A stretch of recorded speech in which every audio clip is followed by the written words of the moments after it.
వెంకీ అసలేమైందో చెప్పు. తాతయ్య, ఎవరో ఈ సాంబార్లో విషం కలిపారు.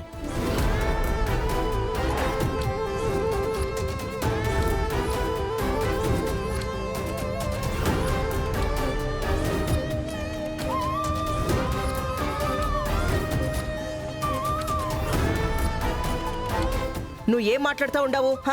విషం కలపడమేంది? ఇది నా చేత్తో నేను చేసిన వంట. ఒక నువ్వు చేసిన వంటలోనే కాదు, అన్నింట్లోనూ విషం కలిపారు.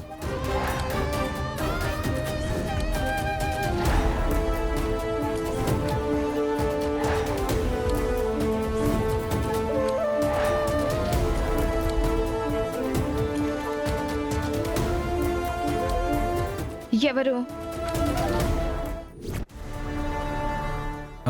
సరేనండి, తప్పకుండా రావు గారు, మీరు చెప్పినట్టే చేస్తాను. ఉంటానండి. ఏమిందిరా? బాస్, ఏది వదలకుండా అన్నిట్లో విషయాన్ని కలిపేశాను బాస్. ఇంకాసేపట్లో అందరూ ఆ ఫుడ్ తింటారు, హరీమంటారు. రేయ్, ఎవర్రాది? ఎవరాది? పద పద పద.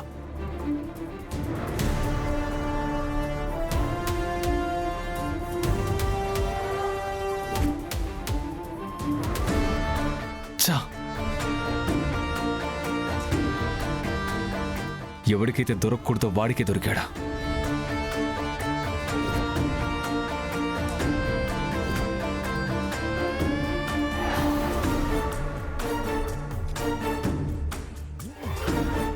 బేతాళుని వెంటాడే విక్రమార్కుల్లాగా వీడు మురళి వెనుకే పడుతున్నాడా?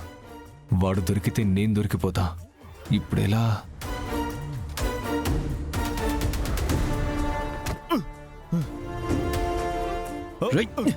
ఆగరా. రేయ్, చెప్పరా, తినే ఫుడ్ లో విషయం ఎందుకు కలిపావు? చెప్పు, ఎవరు కలపమన్నారు? చెప్పరా, చెప్పు చెప్పు. నాకేం తెలీదు. చెప్పు. నాకేం తెలీదు. చెప్పు. చెప్పరా. నాకేం తెలీదు. నాకేం తెలీదు. ఎవరు కలపమన్నారు? అడుగుతున్నానుగా, చెప్పు.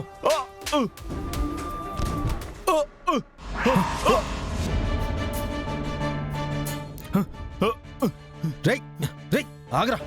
రేయ్, భోజనాలు రెడీ అంట, తిందనండి. భోజనాలు రెడీయా?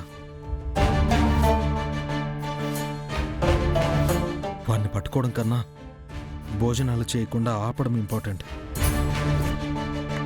వావ్, నువ్వు సూపర్. అబద్ధాన్ని కూడా అందరూ నమ్మేలా ఎంత అందంగా చెప్పావు. ఆ అవసరం నాకేముంది?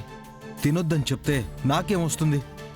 పేరు నలుగురిలో మంచివాడిగా, వాళ్ళ ప్రాణాలు కాపాడినవాడిగా నీకు పేరు పదవి వస్తాయి.